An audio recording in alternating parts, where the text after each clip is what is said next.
দেখো বন্ধুরা, আজ বানিয়েছি ট্যাংরা মাছের ঝোল। কি করেছি, ট্যাংরা মাছগুলোকে ভালো করে ধুয়ে প্রথমে নুন হলুদ মাখিয়ে একটু রেখে তারপরে ছাঁকা তেলে ভেজে নিয়েছিলাম।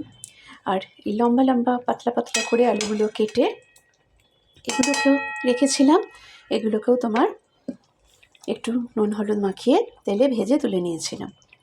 তারপর একটু কড়াই তেলটা গরমই থাকে, তো তাতে পেঁয়াজ টমেটো কেটে আর কাঁচা লঙ্কা দিয়ে ভালো করে নুন হলুদ দিয়ে নেড়েছি চেড়েছি। বেশ টমেটোটা গলে গেছে, পেঁয়াজটা নরম হয়ে গেছে। এরকম অবস্থায় একটু জল দেব, নুন হলুদ দিয়েছি আর একটু আমি আদা বাটা দিয়েছি এই মশলার মধ্যে দিয়েছি।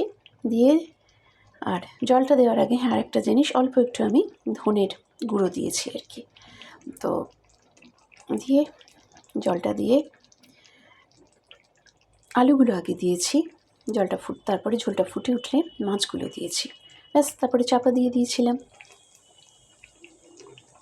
একটু নেড়ে ছেড়ে চাপা দিয়ে দিয়েছিলাম। ব্যাস, তৈরি হয়ে গেছে সুন্দর ট্যাংরা মাছের ঝোল। খালি গরম ধোঁয়া ওঠা ভাতের সাথে নিয়ে খেতে বসার অপেক্ষা। তো আজকের মতন টাটা।